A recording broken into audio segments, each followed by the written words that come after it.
평안하셨습니까? 예, 반갑습니다. 잠깐 기도하겠습니다.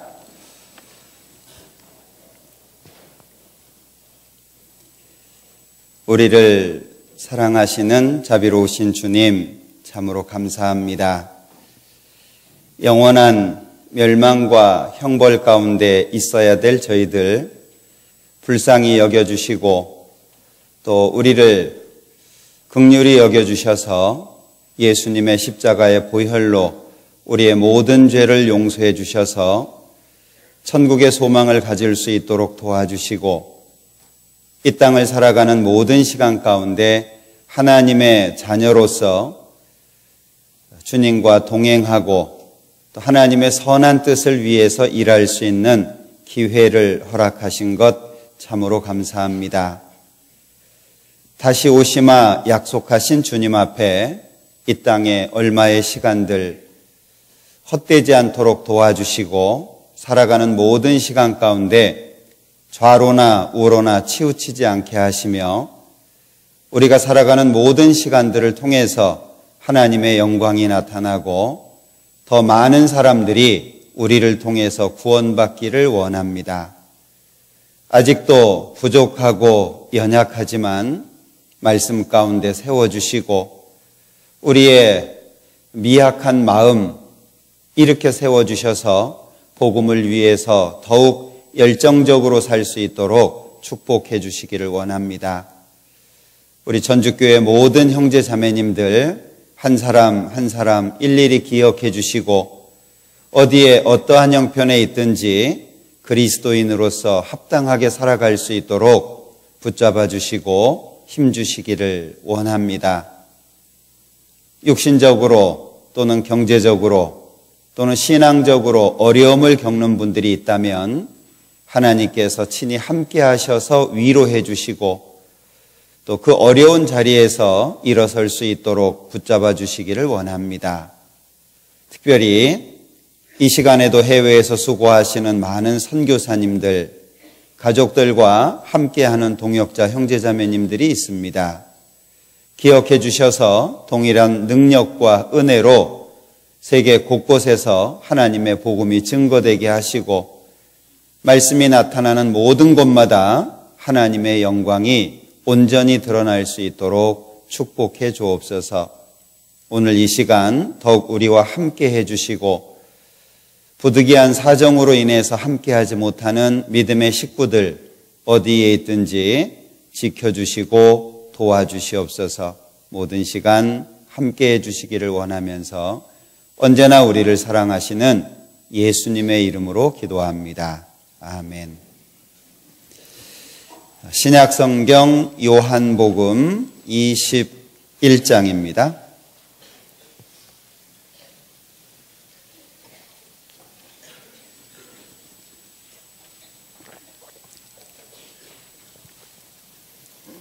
요한복음 21장 1절부터입니다. 그 후에 예수께서 디베랴 바다에서 또 제자들에게 자기를 나타내셨으니 나타내신 일이 이러하니라. 거기까지입니다. 평안하셨죠? 잘 계신가요? 예. 앞엔 잘 계신 것 같아요. 대답을 잘 하시는 거 보니까. 신앙생활 하다 보면 여러 가지 어려운 일들 생기게 되고 또 예상치 못한 어려움 속에서 갈등하는 시간도 옵니다. 그러나 신앙이라고 하는 것 자체가 구원을 받았다고 해서 다 잘 되는 것은 아니잖아요. 자기와의 싸움도 있고 또 환경을 이겨내야 되는 굳은 마음도 필요하고 어떤 경우에는 넘을 수밖에 없는 큰 산 앞에서 참고 인내해야 되는 그런 시간도 있을 겁니다. 그러나 동일한 것은 주님 오시는 그날까지 우리의 걸음이 멈춰져서는 안 된다는 거, 그거는 동일할 거예요. 오늘 이 요한복음 21장 같이 좀 생각을 해보고 싶은데요. 요한복음 21장에는 아주 중요한 부분이 기록이 되어 있습니다. 요한복음을 좀 읽어보신 분들은 20장에서 마무리가 돼도 될 것 같은데 왜 굳이 21장을 기록하게 하셨을까 하는 의문을 가져본 분들이 계실지 모르겠어요. 왜냐하면 요한복음 20장에 예수님 부활하시고 그리고 30절 31절에서 성경을 기록한 이 요한복음을 기록한 목적을 정확하게 말씀을 하고 있거든요. 여기에서 끝나도 별로 무리가 없을 것 같아요.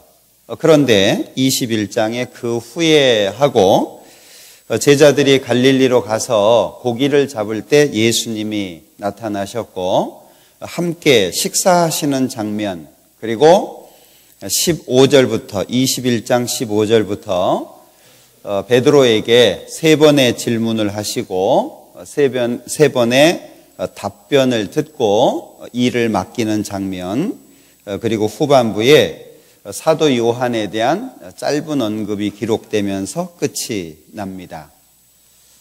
20장에서 끝나도 별로 문제가 안 될 텐데 왜 굳이 21장 그 제자들과 식사하시는 그 장면을 굳이 여기에다가 넣어 놓으셨을까 하는 그런 생각을 해보게 되는데 아주 중요한 의미가 여기에 있습니다. 그래서 21장 내용을 좀 같이 생각을 해보고 싶은데 그리스도인에게 있어서 교제라고 하는 건 과연 뭘까? 우리가 많이 듣는 내용입니다.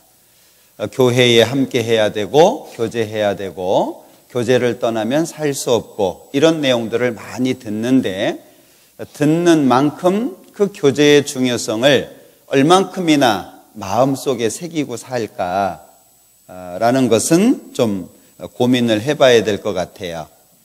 우리가 익히 아는 것처럼 공기가 없다든지 또는 물이 없다든지 또는 햇빛이 없다든지 그러면 생명체는 존재할 수 없는 것처럼 그리스도인들에게 교제가 없다면 과연 살 수 있을까? 그래서 오늘 제목을 그리스도인 그리고 교제 이렇게 개인적으로 좀 정해봤습니다.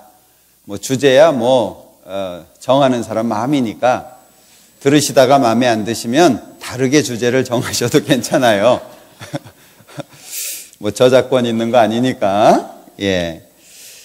우선 이 요한복음 21장의 개요를 잠깐 살펴보면 20장 후반부에 예수님께서 이제 두 번 제자들이 모여 있을 때 나타나시게 됩니다. 20장 19절부터는 도마가 없는 상태에서 나타나셨죠. 그리고 26절 이후에는 도마라는 제자가 있는 상태에서 두 번째 나타나셨습니다. 그리고 21장 1절 이후에 고기를 잡고 있는 제자들 앞에 나타나셨죠. 그래서 21장 14절에 보면 이것은 예수께서 죽은 자 가운데서 살아나신 후에 세 번째로 제자들에게 나타나신 것이라. 실제 예수님이 나타나신 것이 세 번만 있는 건 아닙니다. 특별히 고린도전서 15장에 보면 여러 사람들에게 나타나셨다라고 말씀하고 있거든요. 여기 14절에서는 제자들에게 라고 하는 걸 좀 기억하시면서 읽으면 좋을 것 같아요. 그러니까 세 번째 나타난 것은 제자들이 모여 있을 때 나타나신 게 세 번째다. 그런 의미입니다. 그래서 요한복음 20장 19절부터 이제 첫 번째 나타나셨고 또 요한복음 20장 26절부터 두 번째 나타나셨고 21장에 이제 세 번째 나타나시는 그 내용을 말씀을 하고 있습니다. 이제 21장 1절에 보면 제자들에게 디베랴 바다 갈릴리의 그 지방 행정 도시 중에 하나가 디베랴죠. 이제 나타나신 사건을 기록하고 있는데 2절에 보면 베드로를 포함해서 몇 명의 제자들이 베드로를 따라서 이제 고기 잡으러 가게 됩니다. 3절에 보면 시몬 베드로가 나는 물고기 잡으러 가노라. 고기를 잡으러 가겠다라고 해서 따라가게 되죠. 요거 띄어서 읽지 않으면 나는 물고기입니다. 날아다니는 물고기. 좀 숨 좀 쉬고 읽으셔야 될 것 같아요. 나는 물고기 잡으러 갈 거다. 그러니까 2절에 몇 명의 제자들이 따라갔습니다. 그런데 3절 끝에 보면 아무것도 못 잡았어요. 4절에 날이 새어갈 때에 예수님께서 이제 제자들 앞에 나타나셨지만 제자들은 알지 못했습니다. 고기가 있냐? 5절에 그러니까 없습니다. 그러니까 6절에 그물을 배 오른편에 던져라. 그래서 고기를 이제 많이 잡게 됩니다. 7절에 사도 요한이 주님이시다. 그러니까 베드로가 그 말을 듣고 겉옷을 입고 바다에 이제 뛰어들어서 예수님께로 오게 되죠. 그러니까 9절에 올라와 보니까 육지에 숯불이 있고 또 생선이 놓였고 떡이 놓여 있었습니다. 10절에 예수님이 지금 잡은 생선을 몇 마리 갖고 와라 라고 말씀하셔서 이제 예수님이 준비해 놓으신 것과 지금 잡은 생선을 가져다가 12절에 보면 조반을 먹으라. 예수님과 함께 만찬하는 모습이 기록이 되어 있습니다. 식사가 마쳐진 이후에 15절부터 보면 베드로에게 3번의 질문을 하시죠. 요한의 아들 시몬아, 네가 이 사람들보다 나를 더 사랑하냐라고 하는 3번의 질문. 그리고 18절에 사명을 주시죠. 15절에서는 내 어린 양을 먹이라. 16절에서는 내 양을 치라. 17절에서는 내 양을 먹이라. 반복해서 말씀하시고 18절에서는 젊어서는 네가 스스로 띠뛰고 원하는 곳으로 갔는데 늙어서는 네 팔을 벌릴 거고 남이 네 띠를 띨 거고 원치 않는 곳으로 데려갈 거다. 베드로가 어떤 죽음으로 하나님의 영광을 돌릴 것을 이제 말씀하고 있습니다. 그리고 그 이후에 사도 요한에 관한 짧은 내용이 있고 24절, 25절 예수님께서 이 외에도 많은 행하신 일들이 있지만 모든 걸 기록한다면 이 책을 둘 데가 어디 있겠냐라는 25절의 말씀으로 끝을 맺습니다. 자, 그러면 순서적으로 보면 요한복음 20장에서는 예수님의 부활이 나타나져 있죠. 그리고 21장에서는 예수님과의 만찬이 있고 만찬이 마쳐지고 난 다음에 이제 구체적인 사명이 주어지는 장면이 있습니다. 그리고 이제 사도 요한에 대한 짧은 언급인데 순서적으로 이렇게 본다면 예수님의 부활을 경험한 사람이 예수님과의 만찬, 정말 풍요롭고 아름다운 장면이잖아요.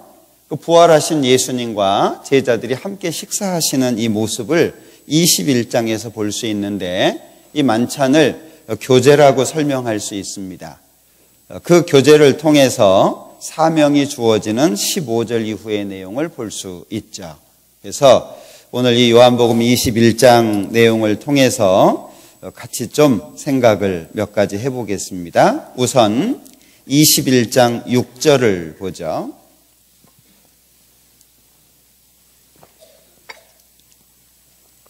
21장 6절 같이 읽어보죠. 가라사대 그물을 배 오른편에 던지라. 그리하면 얻으리라 하신대 이에 던졌더니 고기가 많아 그물을 들 수 없더라. 자, 이제 제자들은 갈릴리 바다로 고기를 잡으러 갔습니다. 원래 이제 베드로는 어부였잖아요. 자, 그런데 밤새 잡았는데 고기를 못 잡았어요. 그런데 예수님께서 그물을 배 오른편에 던져라. 이렇게 그대로 던졌습니다. 그랬더니 고기가 많아서 그물을 들 수 없었다. 왜 하필이면 오른쪽일까요? 고기가 오른쪽으로만 다니는 건 아닐 텐데 고기의 생태가 오른쪽으로만 다니는 건 아니잖아요. 근데 왜 하필이면 오른쪽이라고 말씀하셨을까? 자, 제자들이 밤새 고기를 잡았습니다. 전문가도 있었습니다. 어부였으니까 고기의 생태에 대해서 얼마나 잘 알았겠어요. 근데 고기를 못 잡았어요. 그런데 배 오른편에 그물을 던지라고 했고 많은 고기를 잡게 됐습니다. 이 성경에서 오른편이라고 하는 것이 강조되어 있다는 거 잘 아시죠? 자, 이 말씀을 통해서 우리가 신앙생활 가운데에서 아주 중요한 것은 항상 선을 택하라라고 하는 겁니다. 전도서 10장에 보면 지혜자의 마음은 오른편에 있습니다. 우매자의 마음은 왼편에 있다고 말씀하거든요. 그러니까 오른편과 왼편이 좀 구분이 돼 있어요.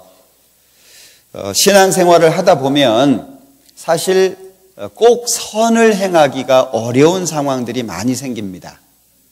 어떻게 해야 될지 잘 모르는 그런 갈등의 시간들도 있을 수 있고 뭔가 결정하기 힘든 상황도 주어지게 되고 내가 조금만 마음을 다르게 쓰면 환경적으로 또는 육신적으로 좋아질 수 있는 그런 순간들도 상당히 많이 있습니다.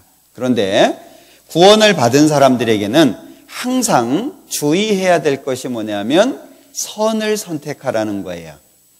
당장의 손해가 될지라도 당장의 어려움이 주어지게 될지라도 선을 행하는 것이 중요하다라고 하는 걸 말씀하거든요.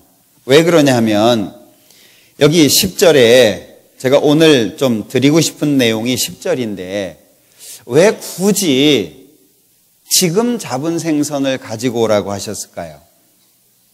지금 9절에 보면 예수님께서 준비한 생선과 떡이 있었어요. 그거 나눠 먹으면 되잖아요. 이미 예수님이 준비하셨습니다. 그런데 왜 굳이 지금 잡은 생선을 가지고 오라고 하실까요? 자, 이것은 좀 깊이 있게 고민을 해보면은요, 참된 교제의 의미를 여기에서 설명하고 있는데, 진정한 교제라고 하는 것은 주님이 준비하신 것과 주님의 말씀에 순종해서 얻어진 결과가 하나가 될 때 참된 교제가 될 수 있다는 거예요. 능력이 나타나는 교제. 그냥 단순히 교회에 나와서 말씀을 듣고 함께하는 가운데에 내 마음이 바뀌고 삶이 바뀌고 능력이 나타나는 게 아니라 주님이 준비한 것과 그 주님이 말씀하시는 것에 순종한 결과가 함께하게 될 때 능력 있는, 기쁨이 있는 삶의 변화가 나타나는 참된 교제가 된다라고 하는 걸 말씀하는 거예요. 그러니까 교제라고 했을 때 교제는 주고받는 겁니다. 수화로 표현을 하자면 상대방의 것을 나한테 갖고 오는 거고 내 것을 상대방에게 주는 거예요. 그래서 교제입니다. 나누는 거죠. 일방적인 건 교제가 될 수 없어요. 한편에 있는 것만을 가지고서는 교제라고 말하지 않습니다. 상대방의 것을 가지고 오고 내 것을 주게 될 때 그것을 교제라고 이야기하거든요. 자, 예수님이 준비하셨어요. 생선도 있고 떡도 있습니다. 그런데 굳이 예수님께서 지금 잡은 생선을 좀 가져오라 라고 말씀합니다. 그래서 153마리, 우리 볼펜 153이잖아요. 여기서 본딴 건데 뭐 특별한 의미는 없습니다. 예. 그러니까 큰 물고기가 그냥 153마리 걸린 거예요. 뭐 어떤 분들은 153, 153 그래서 앞에 거는 뭐 이방인 가리키고 5는 뭐 유대인 가리키고 3은 삼위일체 가리키고 뭐 이렇게 나누는데 그럴 필요 없습니다. 복잡하게 생각하지 마시고 그냥 153마리가 걸린 거예요. 자, 어쨌든 예수님이 준비하신 것과 제자들이 순종해서 얻어진 결과가 153마리죠. 그걸 놓고 만찬을 하신 거예요. 식사를 하신 겁니다. 이 모습이 우리에게 교제라고 하는 한마디로 설명되고 있다는 거예요. 자, 그러면 그물을 배 오른편에 던져라 라고 하는 것은 예수님이 말씀하신 그대로의 순종을 의미합니다. 그러니까 주님과 좋은 만찬, 행복한 만찬을 누리기 위해서는 먼저 필요한 게 뭐죠? 그물을 배 오른편에 던지는 것이 필요한 거예요. 그러니까 이 오른편이라고 하는 것이 아주 중요합니다. 심지어 마태복음 5장에서 누가 너의 오른편 뺨을 때리면 왼쪽 돌려대라 그랬잖아요. 왜 왼쪽을 때린다고 하지 않고 오른쪽을 때린다고 했을까요? 뭐 복잡하게 생각하지 마세요. 맞다 보니까 오른쪽이었을까요? 사실 오른편 뺨이라고 하는 것은 신앙인들이 의를 행하는 가운데 주어지는 고난을 말할 수 있어요. 죄가 있어 매를 맞고 참으면 무슨 칭찬이 있으리요? 그러니까 의를 행하는 가운데 어려움이 다가왔을 때 그 어려움을 선 가운데 이겨내야 될 것을 말씀하시는 거잖아요. 누가 얘기하는 것처럼 이쪽 때리니까 이쪽도 때려라 이놈아 그래가지고 이쪽 때리니까 그 다음부터 싸웠다고 뭐 그 다음에 말씀은 없잖아요. 뭐 그런 얘기는 아니잖아요. 그러니까 우리가 구원을 받은 이후에 의를 행하는 쪽으로 살아가고 있는데 많은 어려움들이 다가옵니다. 그때 선에서 벗어나지 말고 의에서 벗어나지 말고 그 위치를 그대로 지켜야 될 걸 말씀하고 있습니다. 그래서 마태복음 25장에 보면 양과 염소를 구분을 할 때 왼쪽 오른쪽이 구분되어 있죠. 염소는 왼쪽, 양은 오른쪽. 구분이 되어 있습니다. 그러니까 이 구원을 받은 사람들이 신앙생활을 할 때 항상 선을 행하는 쪽으로의 삶이 필요해요. 눈물을 흘리더라도 아파하더라도 또는 어떤 외로움 속에서 괴로워할지라도 선에서 벗어나면 안 될 것을 말씀합니다. 오죽했으면 씨를 뿌리는데도 눈물이 필요하겠어요. 이스라엘 사람들은 눈물병을 들고 다녔대요. 그래서 이 눈물이 흘려지게 되면 그걸 병에다가 담았답니다.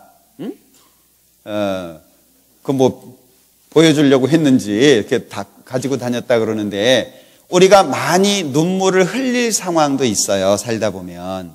그러나 그 가운데에서도 선을 떠나지 말라는 거예요. 왜 그러냐면 우리를 구원하신 그분이 선을 행하는 가운데 승리하신 분이기 때문에 그렇습니다. 악에게 지지 말고 선으로 악을 이기는 것이 신앙인의 기준이라고 하는 걸 말씀하고 있죠. 요한복음 21장 잡으시고 에베소서 1장을 찾아보자.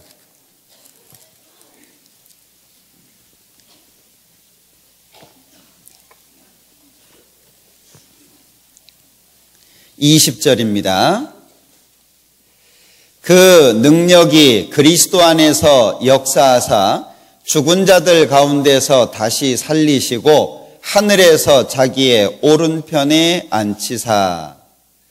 자, 예수님께서 구원을 이루시고 완성하시고 부활하시고 능력의 보좌 우편에 계시죠.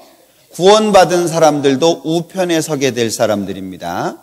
그러니까 성경에서 오른쪽이라고 말씀하시는 것은 항상 의의 삶을 오른편으로 설명을 하셔요.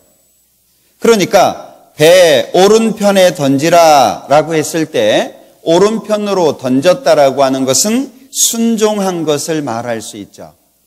이 구원받은 사람들이 순종하는 데 있어서 많은 어려움들이 있습니다.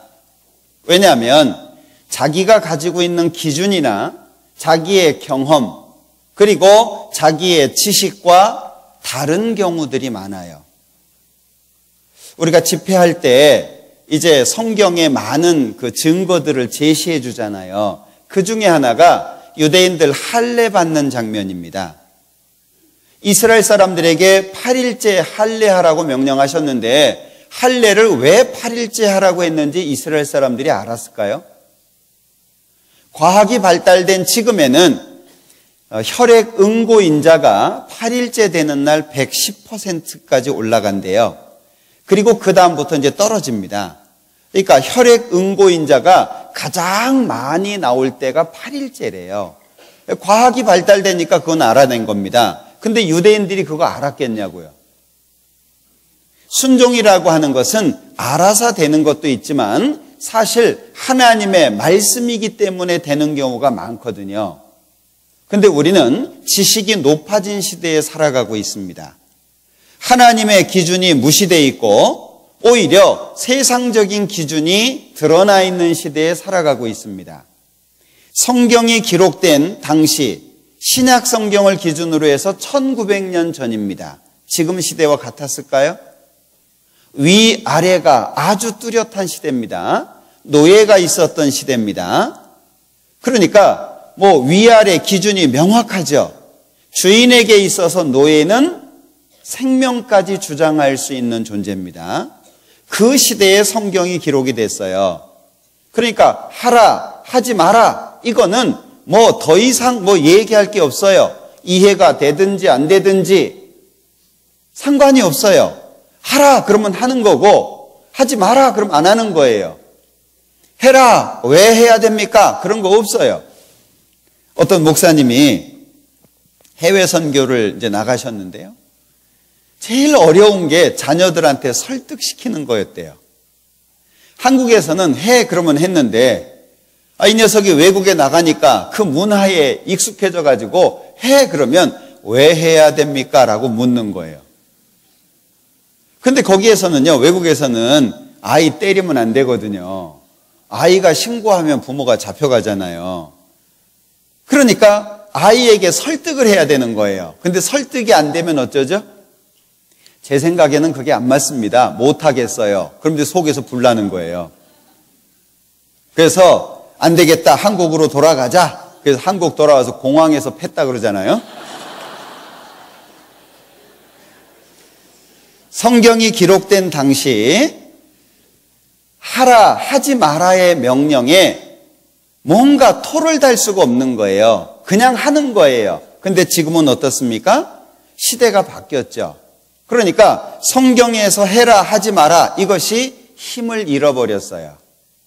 그러니까 왜 해야 되는지를 설명해야 되고 왜 하지 말아야 되는지를 설명을 해줘야 돼요. 그리고 그것이 개개인에게 인정을 받아야 돼요. 정말 순종하기 어려운 시대가 지금 우리 시대입니다.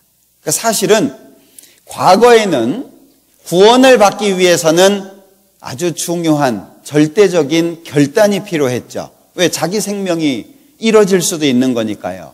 근데 지금 우리 시대에는요, 구원이라고 하는 것이 믿어진 사람들에게 사실 신앙생활은 과거보다 더 어려운 것 같아요. 과거에는 뭔가 유혹의 거리가 있어도 그것을 물리칠 수 있는 힘이 강했는데 지금은 그 힘이 없어져 버렸어요. 오히려 유혹거리가 많습니다. 마치 다이어트를 하고 싶은 사람 앞에 좋아하는 음식을 쫙 깔아놓은 거하고 똑같아요. 보면서 안 먹어야 되거든요. 얼마나 힘들겠어요. 신앙생활이 그래서 어렵다고 생각이 들어요. 그런데 시대가 변해도 변치 않는 것은 순종입니다. 순종할 때 하나님의 역사가 나타나고 그 순종할 때 나타난 결과를 주님은 원하신다는 거예요. 우리에게 요구하신다는 겁니다. 세상 사람들이 전부 악의 길로 간다라고 할지라도 구원을 받은 나에게는 의의 길로 가는 것을 주님이 원하셔요. 자, 여기 이제 그물을 오른편에 던졌고 그 다음에 이제 물고기를 많이 잡았습니다. 육지에 올라가 보니까 생선도 있고 떡도 있었어요. 그런데 예수님께서 지금 잡은 생선을 가지고 오라고 말씀합니다. 자, 153마리가 나왔습니다. 그럼 왜 가지고 오라고 하셨을까? 요한복음 21장은 표시해 두시고요. 요한계시록 3장을 한번 볼게요.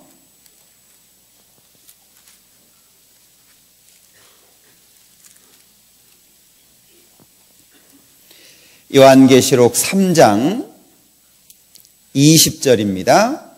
같이 읽어볼게요. 볼지어다 내가 문 밖에 서서 두드리노니 누구든지 내 음성을 듣고 문을 열면 내가 그에게로 들어가 그로 더불어 먹고 그는 나로 더불어 먹으리라. 자, 여기 아주 중요한 말씀을 해주고 계신데요. 자, 주님의 음성을 듣고 문을 열면 예수님께서 그에게로 들어가서 그로 더불어 먹고 그는 나로 더불어 먹으리라. 서로 먹는다고 표현하고 있거든요. 자, 여기에 우리 요한복음 6장에 보면 예수님께서 내 살과 내 피를 먹고 마셔야 할 것을 말씀하고 있죠. 사람들은 이해를 못했습니다. 자기 살을 먹으라는 얘기냐 아니면 자기 피를 마시라는 얘기냐 이해를 못했어요. 그런데 성경에서요, 이 먹는 것과 믿는 것이 동일시되어 있는 아주 많은 내용을 담고 있는 게 요한복음 6장입니다. 먹는다는 것과 믿는다는 것이 똑같은 거예요. 요한복음 6장 한번 볼게요. 자, 요한복음 6장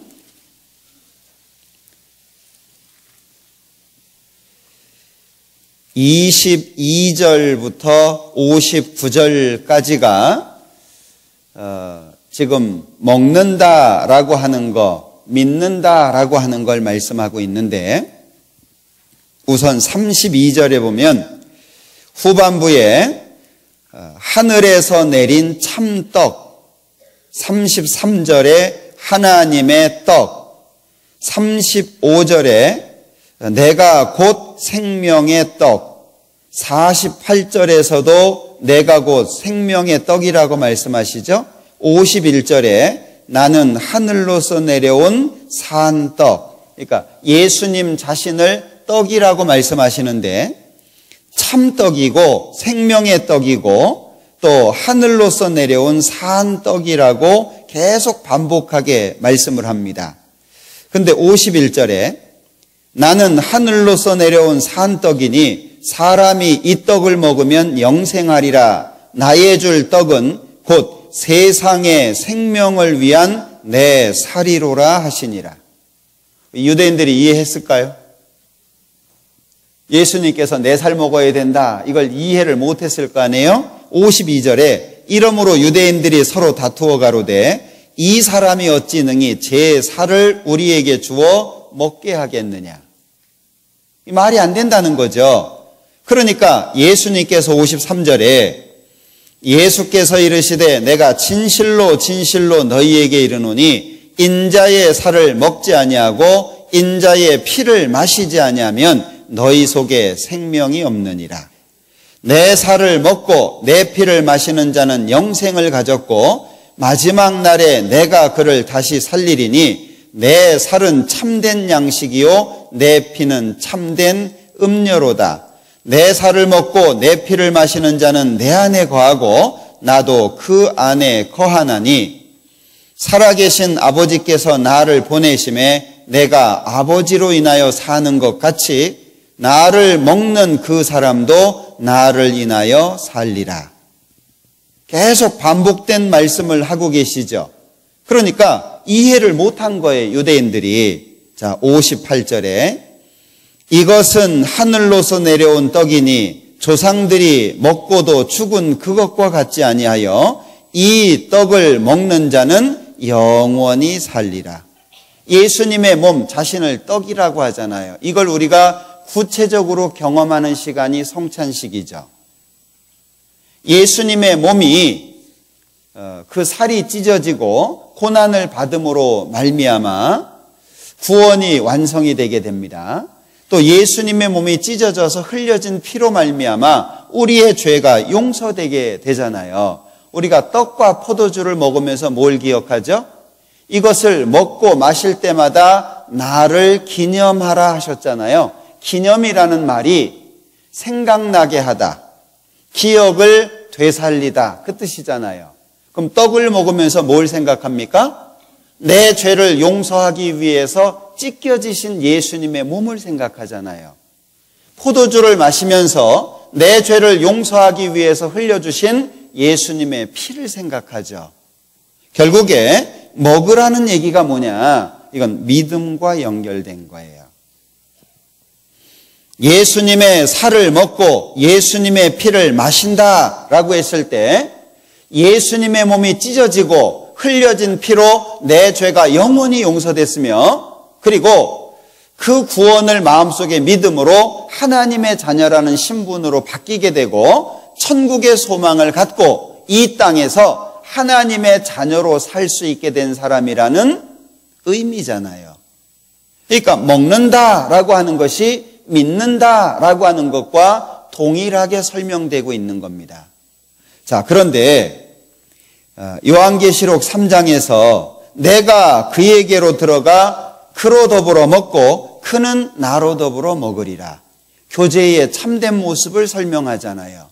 그러니까 요한복음 21장에서는 예수님께서 의도적으로 지금 잡은 생선을 가지고 오라고 말씀하시는 거예요. 주님과 참된 교제가 이루어지려면 필요한 게 뭐냐? 우리가 주님의 말씀대로 순종해서 얻어진 결과가 필요하다는 거예요. 진짜 교제가 되려면. 요한복음 21장 다시 보죠.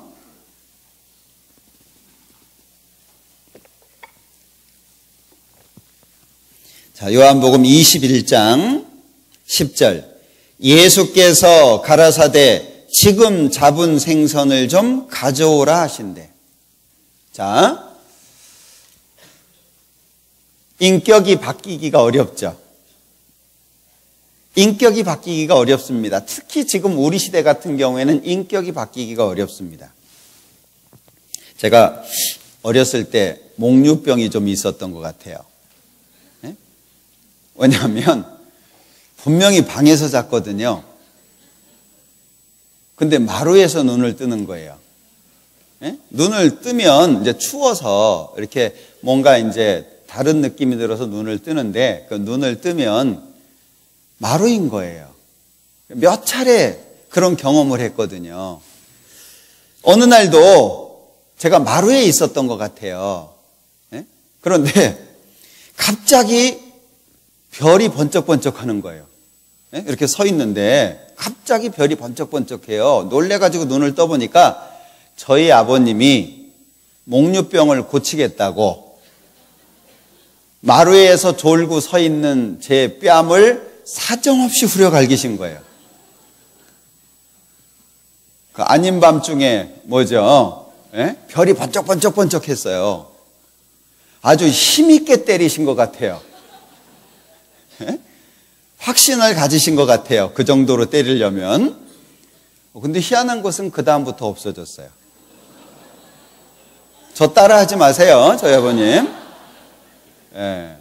근데 왜 제가 이 말씀을 드리냐면, 신앙의 삶이 인격이라고 하는 게 안 고쳐지는 게 아니라 안 고치는 것 같아요. 예? 안 고쳐지는 게 아니에요. 아유, 성격이 어떻게 고쳐지냐? 물론 100% 고쳐지지는 않습니다. 그러나 고쳐집니다. 그래서 제가 신봉하는 게 매는 장사가 없다예요. 그 요즘에 왜 안 고쳐지냐? 매가 약한 것 같아요. 다들 평등, 인격 이런 얘기들을 하니까는요. 성경은 어떻게 기록되어 있죠? 어린아이에게는 미련한 것이 얽혔으나 그 다음에 뭐죠? 징계하는 채찍이 나와요. 징계하는 채찍이 이를 멀리 쫓아낸다라고 말씀하셨습니다. 채찍으로 때리라.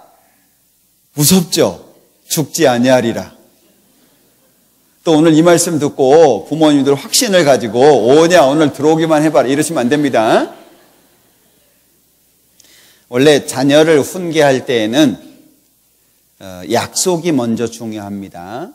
먼저 자녀와 약속을 하고 그리고 그 아이를 훈계할 도구를 일정한 장소, 보여지는 장소에다가 딱 두셔야 돼요.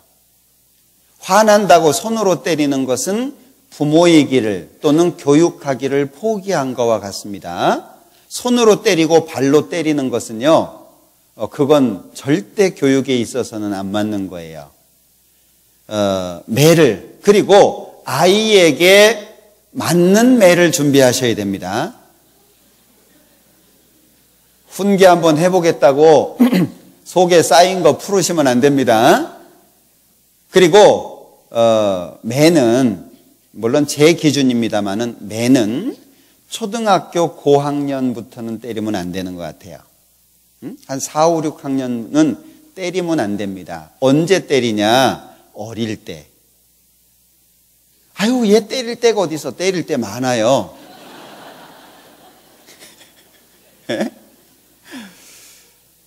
그리고 어릴수록 교육의 효과는 좋습니다. 성장할수록 교육이 어렵습니다. 그러니까 약속을 먼저 하고 훈계하는 그 징계의 도구를 정해서 일정한 장소에다 두는 것은 시각적인 효과도 있기 때문에 그런 거예요. 훈계는 맞아서 아픈 것만 있는 게 아닙니다. 그래서 많이 때리는 건 좋은 게 아니에요. 많이 때리는 건 부모 스트레스 푸는 거지 그건 훈계가 절대 아닙니다.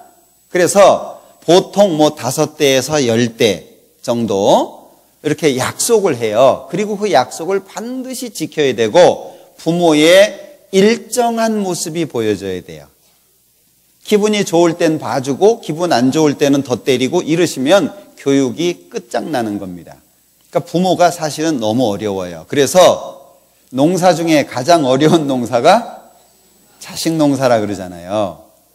중국의 시경에 보면 자식은 잘 키우면 친구고 잘못 키우면 원수라 그랬어요. 지금 원수라는 얘기는 내가 잘못 키웠구나, 자녀를 위해서 투자 못했구나라고 생각하시면 돼요. 진짜 어렵습니다. 농사는 1년이잖아요. 자식 농사는요, 얼만큼 걸릴지 몰라요. 그래서 그런 기준들을 가지고 훈계를 하셔야 됩니다. 그러면 매를 댈 때에도, 왜 이 얘기가 되지? 매를 댈 때에도 많이 때리지 말고요, 처음 때리는 것을 강하게 때리세요. 응? 엄마들이 되게 실패하는 이유가 말을 많이 하잖아요. 너 왜 이랬어? 그 막 1년 전 것까지 그냥 끄집어내가지고 야 그리고 그거는 맷집만 길러요. 애가 맷집이 생기면 말 안 듣습니다. 그러면 교육이 안 돼요. 뭐가 잘못됐다라고 하는 걸 정확하게 알려주고 그것 때문에 내가 징계를 받고 있구나, 그걸 알려주는 게 목적이에요. 그러니까 잘못했다라고 하는 것이 인정이 됐을 때 처음 때리는 것을 강하게 때리면 돼요. 그러면 얘가 내가 지금 야단 맞고 있고 징계를 받고 있구나라고 하는 걸 느껴요. 그 다음부터는 좀 약해도 돼요. 굳이 많이 때리거나 그럴 필요 없거든요. 그러니까 이 자녀 한 사람도 교육하기가 이렇게 어려운데 구원을 받은 사람, 우리는 신앙인으로 살다가 구원받은 게 아니에요. 예를 들면 원래 국가가 뭐 기독교 국가라든지 모든 대부분의 국민들이 뭐 기독교 집안이라든지 이게 아니잖아요. 어느 날 구원받은 거예요. 어느 날 구원받았는데 그 어느 날까지 어떻게 살았어요? 그 어느 날까지 자기 마음대로 살았단 말이에요. 그런데 구원받고 보니까 구원받은 사람의 삶의 모습이 기록되어 있는 거예요. 이게 잘 될까요? 안 됩니다. 그렇게 해서 시간이 흐르잖아요. 그러면 구원받기 전에 삶의 모습에, 구원이라는 선물에, 구원받은 이후에 굳어진 생활까지 겹쳐지게 돼요. 그럼 어떻게 되죠? 구원은 받았는데 자기 마음대로 해요.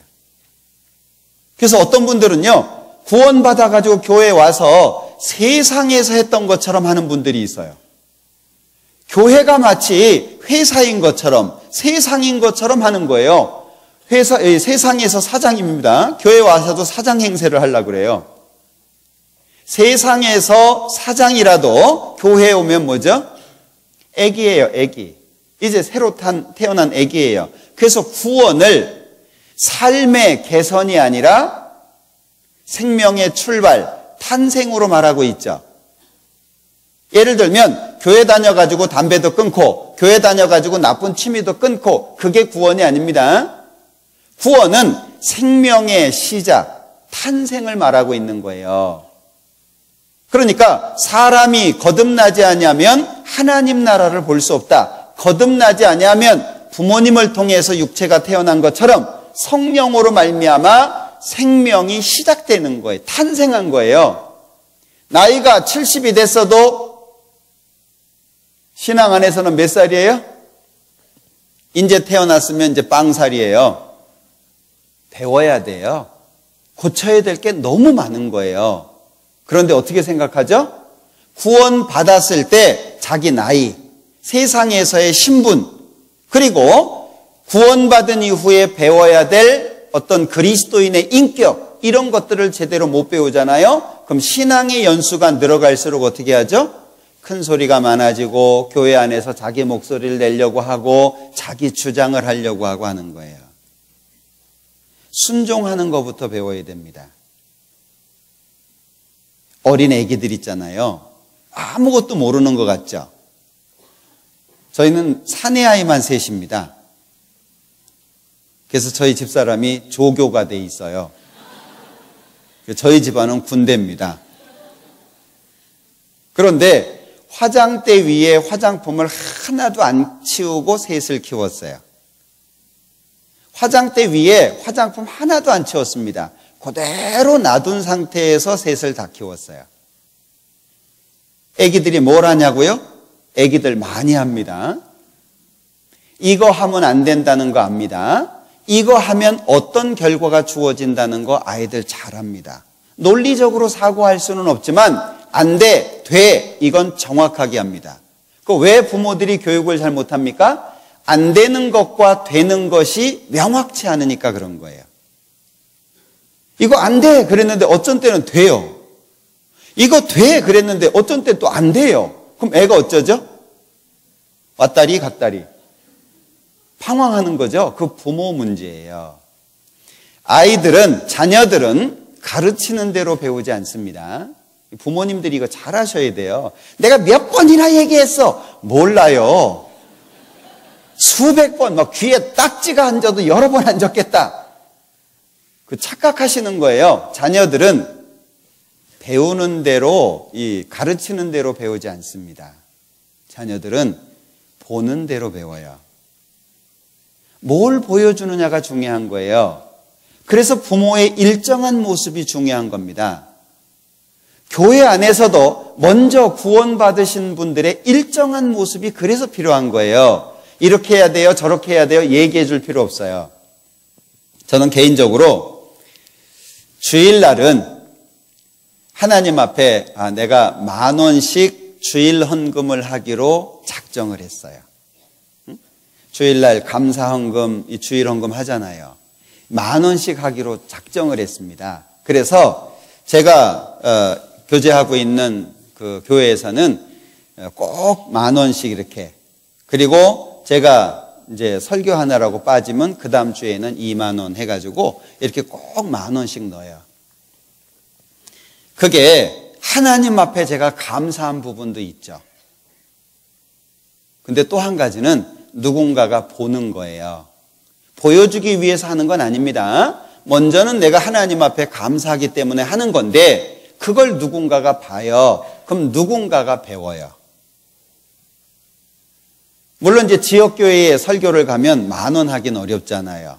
예? 밥도 사주고 재워주기도 하고 그러는데 10,000원 내긴 그렇잖아요. 그래서 지역 설교를 갈 때는 좀 더 합니다. 그게 마음속에 딱 정해놨어요. 그런 기준 있으세요? 오늘 주일 헌금 다 하셨죠? 안 하셨어요? 잘했어요. 예, 도장은 없지만 마음으로 도장 찍어줄게요. 참 잘했어요. 꼭 하셔야 돼. 액수와 상관없어요. 왜냐하면 우리가 일주일을 사는데 하나님이 몇 번 도와주셨을까요? 일주일 살아가는 동안에 하나님이 얼만큼이나 도와주셨을까요? 감사하지 않아요? 만약에 감사하지 않다면 그건 신앙적인 큰 문제예요. 저는 아침에 7시 조금 넘어서 차를 가지고 출발을 했습니다.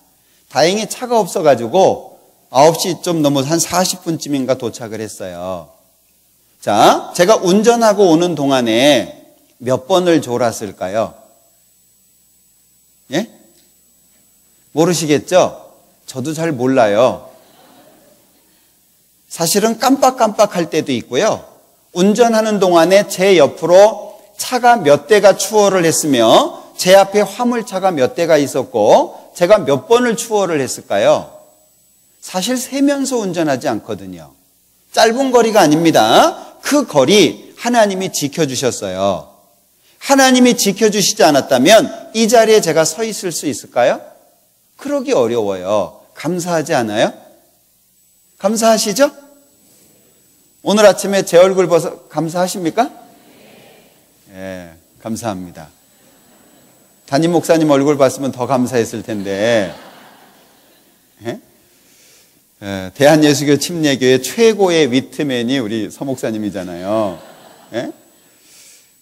너무 감사한 게 많은 거예요. 일주일 살다 보면 정말 하나님 앞에 감사합니다라고 말을 안 할 수가 없어요. 어떻게 하죠? 그냥 감사합니다 그러고 말을까요?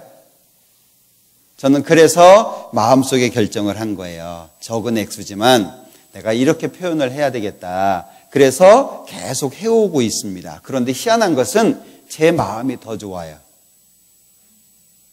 그렇게 마음에 작정을 하고 하면서 마음이 더 좋아요. 그렇다고 제가 빈곤한 삶을 사냐? 그러진 않아요.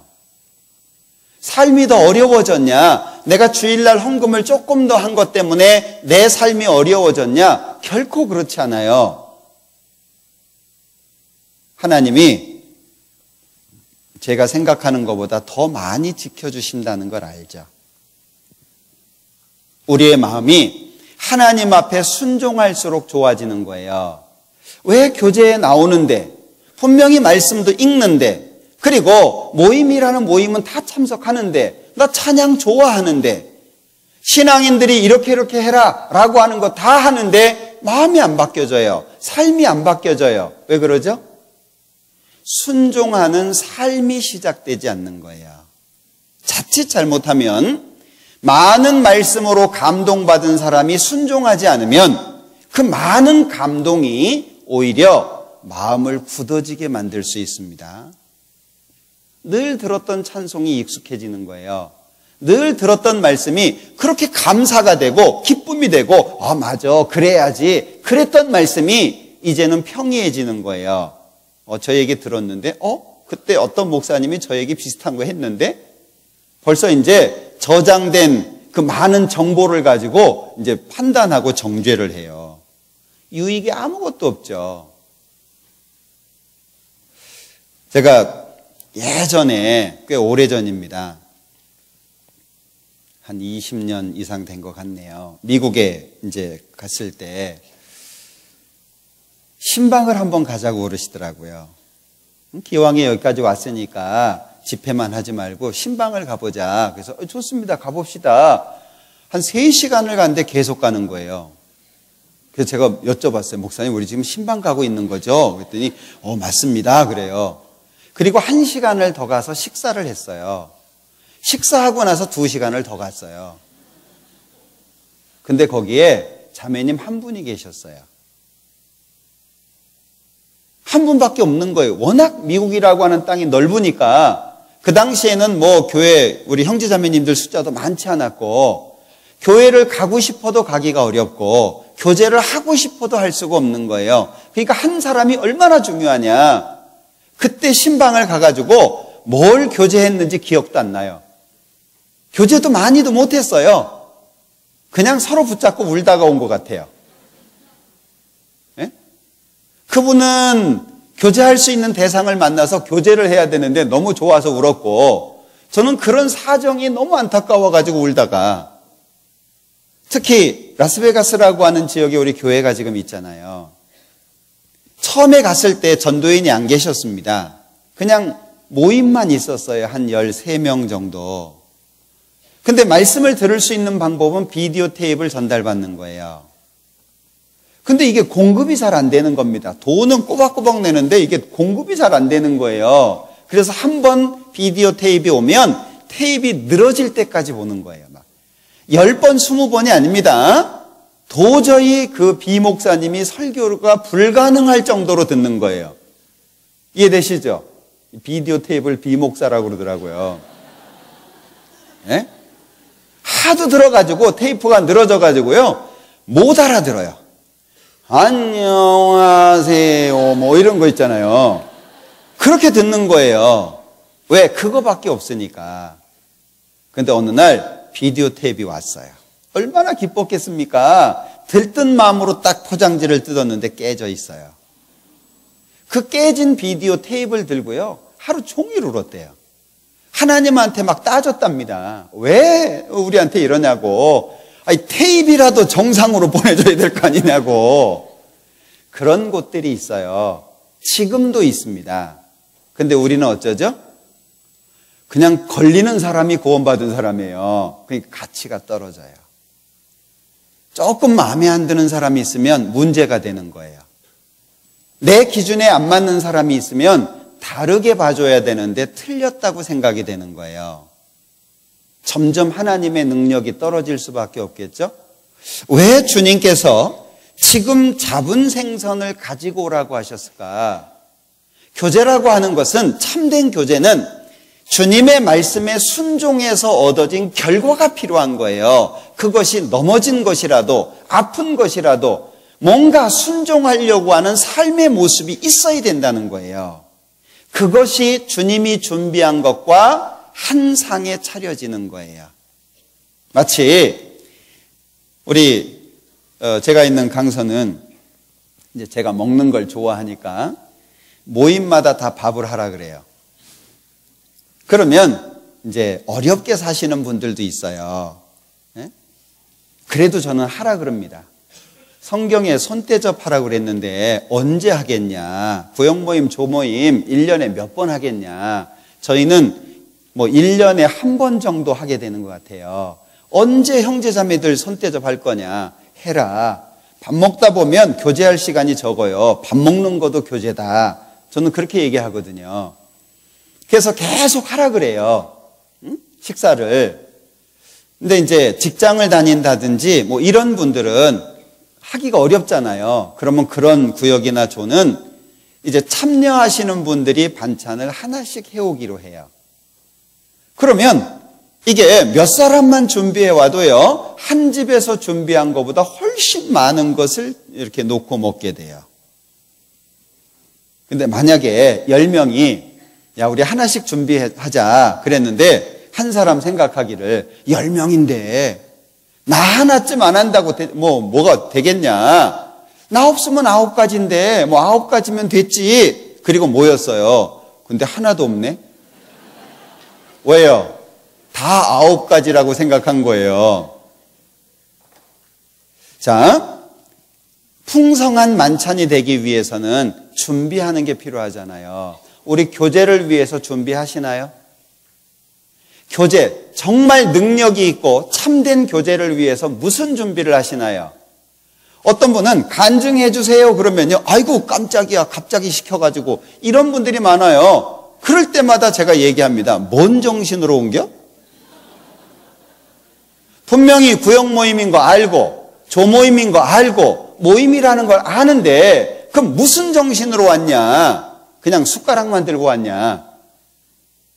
어떻게 생각되셔요? 이 간증이라고 하는 것도요, 제가 간증 좀 해주세요 근데 그러잖아요. 그러면 아유 할 얘기 없는데, 그래 놓고 한 30분 쓸데없는 얘기예요. 없으면 하지 말아야 되잖아요.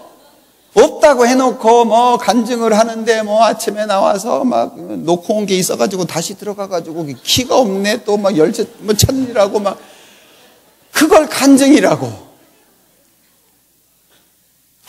막 조모임인데 늦었어요. 그래가지고 벌떡 일어나가지고 세수를 하려고 하는데 치약이 없네. 어휴 치약이 어디 갔냐. 막 억지로 찾아가지고 칫솔질 하는데 너무 바빠가지고 그냥 막 하는 바람에 또 칫솔이 부러졌네. 아이고 또 칫솔은 어디 있나. 그 얘기 듣고 싶은 게 아니잖아요. 간증을 삶의 보고를 하시는 분들이 계시더라고요. 그건 간증이 아닙니다. 어떤 분은 또 신세 한탄을 해. 아휴, 어저께도 아팠고 그저께도 아팠고 계속 아팠는데 오늘도 아파. 그게 간증이에요? 죄송한 얘기지만 저는 은장에 들어가서 아프다는 얘기 하지 마라 그래요. 제가 은장에 들어가면 은장의 어르신들이 긴장을 해요.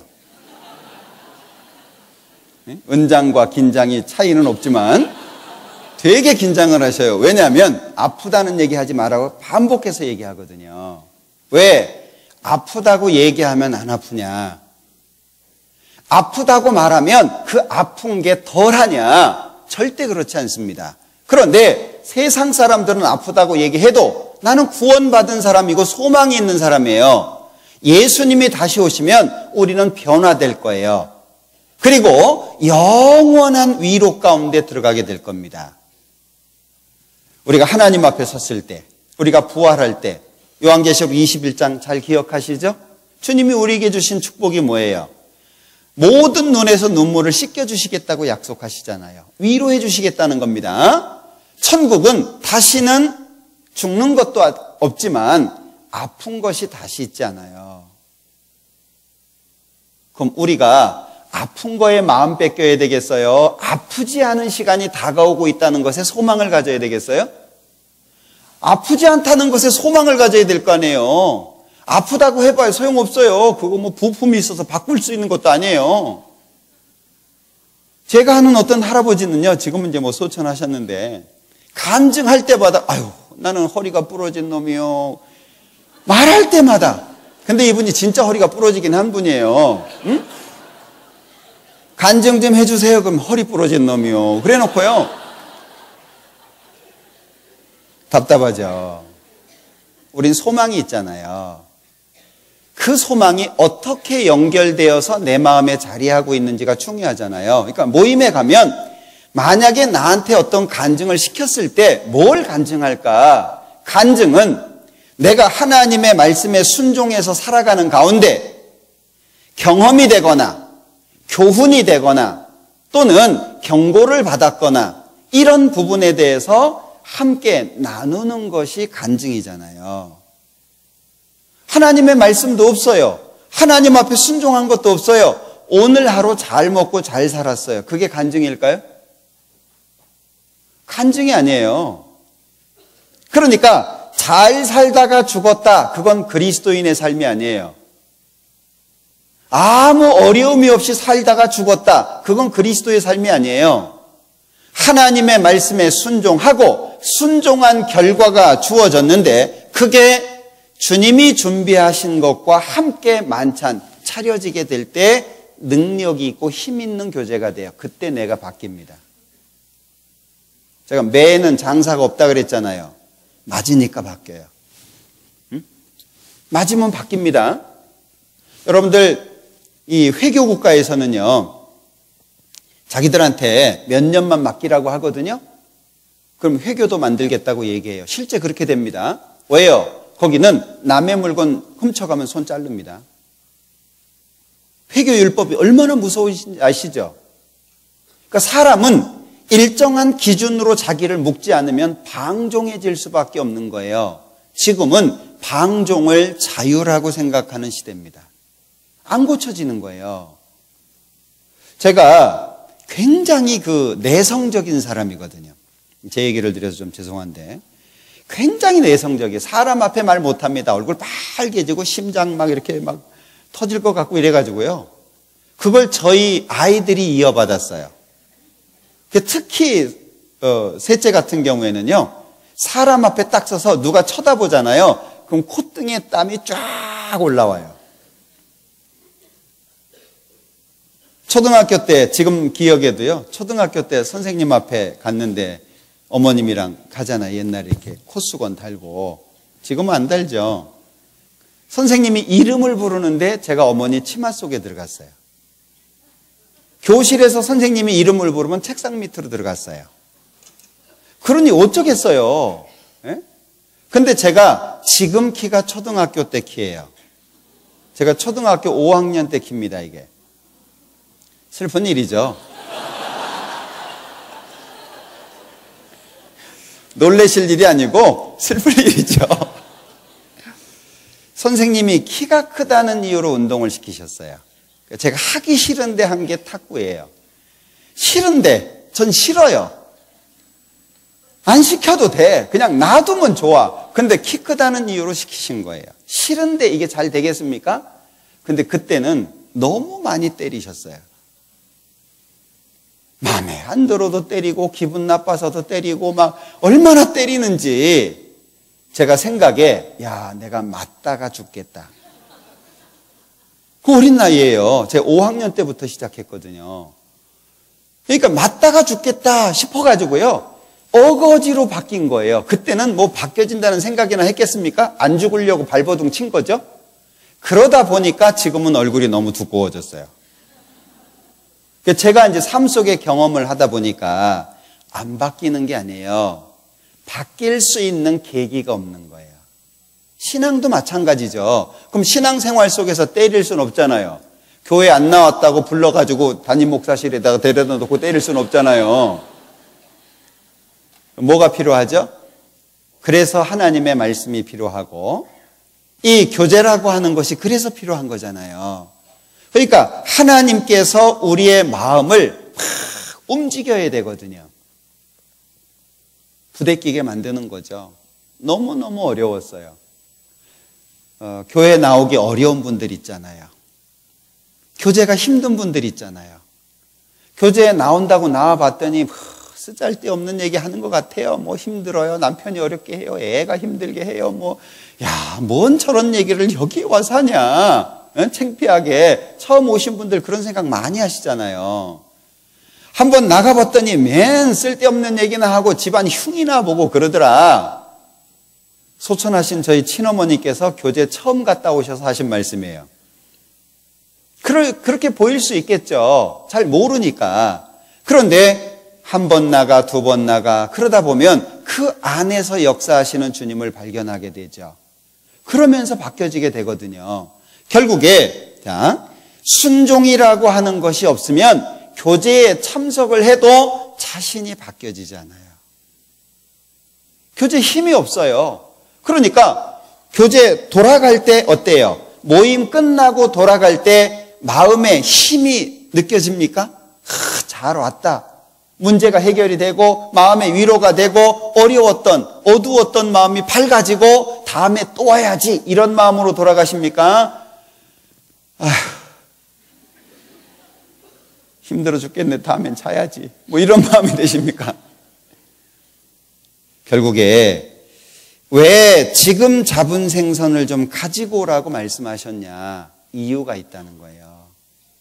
우리가 주님의 말씀에 순종하고 그것으로 얻어진 결과가 진정한 교제를 만든다는 거예요. 자, 그럼 여기에서 한 가지 더 생각하고 싶은 게 뭐냐면요. 주님이 준비해 놓으신 것, 주님의 공급은 바뀌지 않아요. 다시 말하면 9절에 보면 요한복음 21장 9절에 생선도 있고 떡도 있어요. 주님이 준비하시는 것은 바뀌지 않아요. 다시 말하면 주님의 공급하심은 줄어지지 않아요.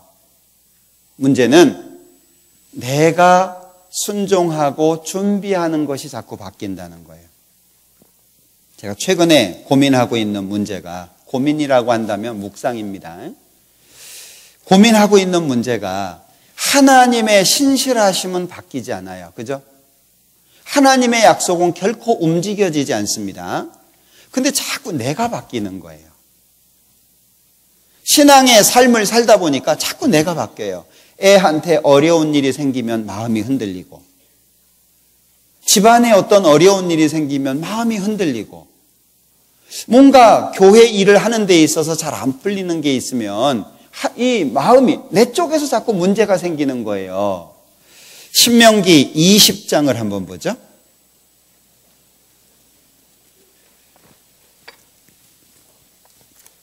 신명기 20장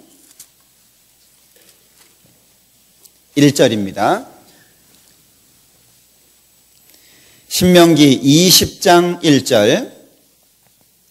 네가 나가 대적과 싸우려 할 때에 말과 병거와 민중이 너보다 많음을 볼지라도 그들을 두려워 말라.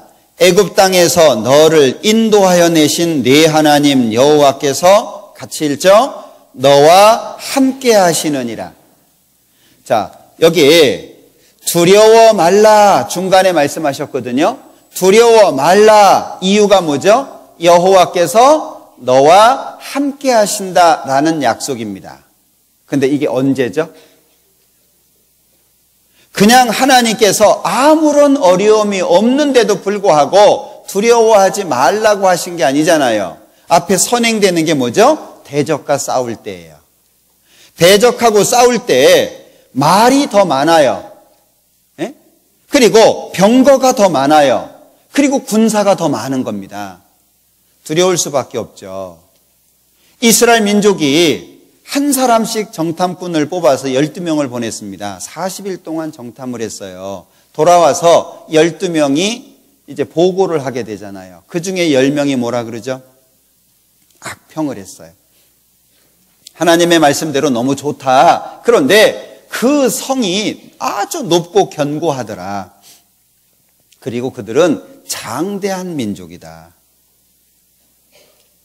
그들이 우리를 보면 메뚜기 같았을 거다. 내가 봐도 그랬는데 그 악평을 듣고요. 이스라엘 민족이 밤새 울게 됩니다. 민수기 14장, 13장, 14장 잘 나와 있잖아요.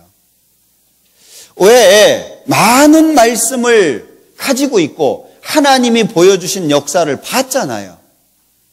10가지의 재앙이 이집트에 내려지는 거 봤습니다. 홍해가 갈라지는 거 봤습니다. 광야 생활 가운데 놀라운 기적들을 봤어요. 더불어 하나님이 약속하셨습니다. 그런데도 불구하고 성이 높고 견고합니다. 그 민족이 장대한 민족이에요. 그걸 보고 악평을 하잖아요. 그 10명의 정탐꾼이 어디에 살고 있습니까? 내 속에 살고 있잖아요. 내 속에.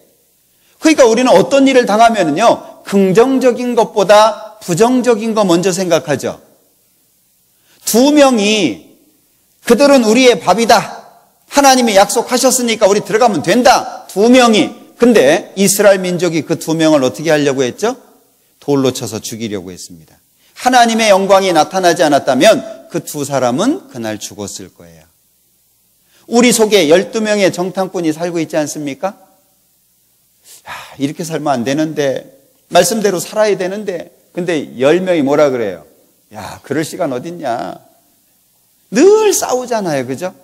우리의 마음속에 있어요. 여기에서도 말과 병거와 민중이 너보다 많음을 어떻게 하죠? 볼지라도.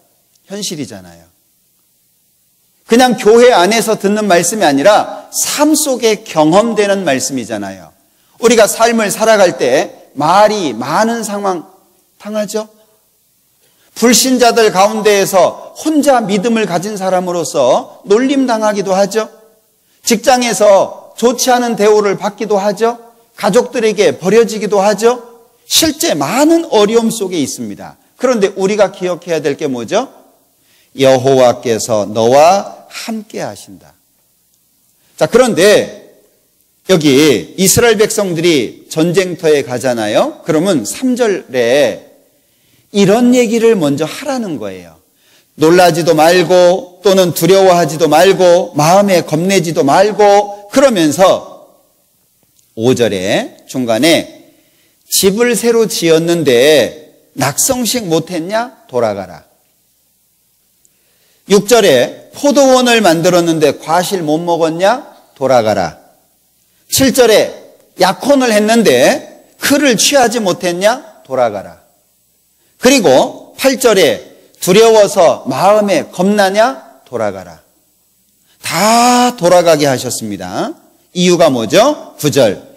백성에게 이르기를 필요한 후에 이 앞에 있는 말씀을 다 말한 겁니다. 그런데 8절에 보면 중간입니다. 그는 집으로 돌아갈지니 그 형제들의 마음도 그의 마음과 같이 떨어질까 하노라. 한 사람의 문제가 아니라 전체의 문제가 될 거라는 거예요. 그러니까 기드온 같은 경우에 32,000명이 모였습니다. 300명 남았잖아요. 다 돌아가게 만든 겁니다. 그러면 우리가 정말 하나님께서 나와 함께 하신다는 사실을 마음속에 정확하게 가져야 되는 시점이 있어요. 언제입니까? 볼지라도잖아요. 볼지라도. 실제 어려움 속에서 우리는 어려울 때 원망을 해요.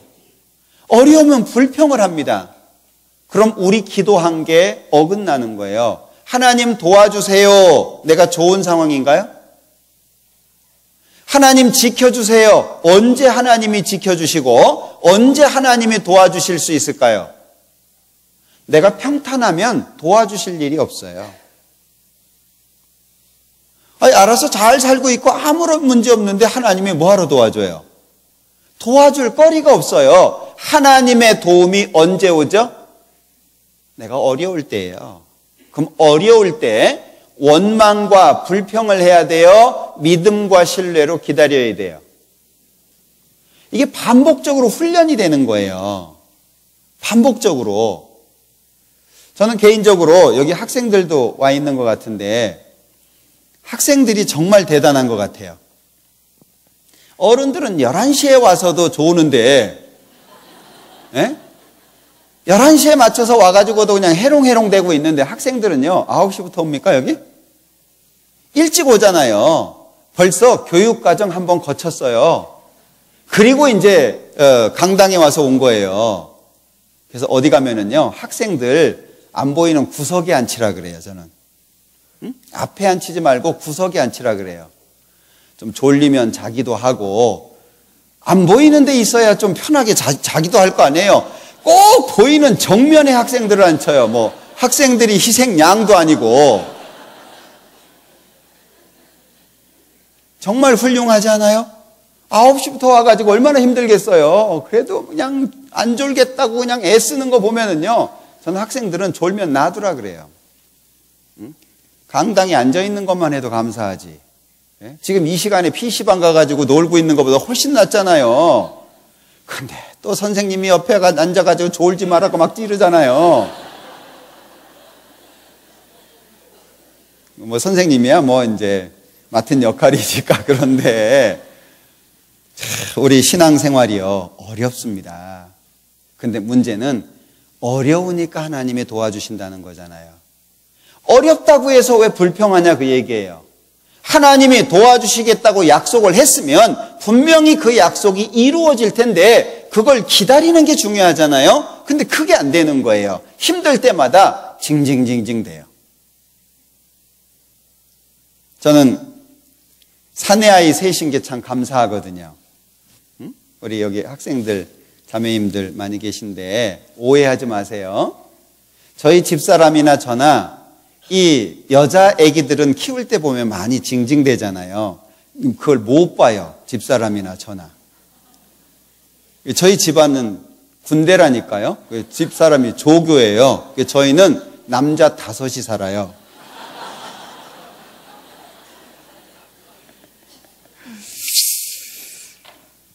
여기 두려워서 마음에 겁내는 자가 있냐? 집으로 돌아가라. 왜 이렇게 돌아가라고 할까요?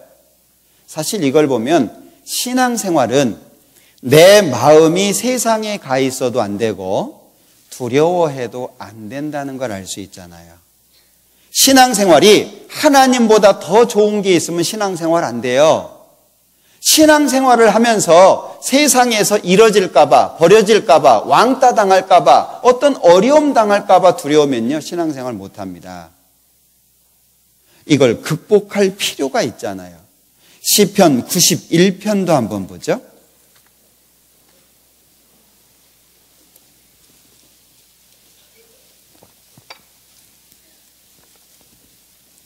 시편 91편 2절입니다. 내가 여호와를 가리켜 말하기를 저는 나의 피난처요 나의 요새요 나의 의뢰하는 하나님이라 하리니. 우리 세상 사람들 특히 한국 사람들 못 먹어도 고하잖아요. 갈 때까지 가보자 그러잖아요. 구원받은 사람들이 가져야 될 마음 아닐까요? 구원받은 사람들이 하나님이 약속하셨으니까 끝까지 가보자. 그 마음이 구원받은 사람들 마음속에 있어야 되지 않을까요? 조금 어려움이 생기면 자꾸 피할 생각을 합니다. 성경에는 분명히 지켜주시겠다고 함께 하시겠다고 나의 의로운 오른손으로 붙들어 주겠다고 약속을 하셨는데 그 약속이 어려움이라고 하는 상황 속에서 기억이 안 되는 거예요. 하나님은 약속하신 것을 반드시 지키십니다. 여기 시편 91편 1절에 보면 지존자의 은밀한 곳에 거하는 자는 전능하신 자의 그늘 아래 거하리로다. 여기 지존자, 지극히 높으신, 가장 높으신 분을 말하죠. 지존자의 은밀한 곳, 따로 있는 게 아니에요. 하나님 안에 있는 게 가장 은밀한 거 아닐까요?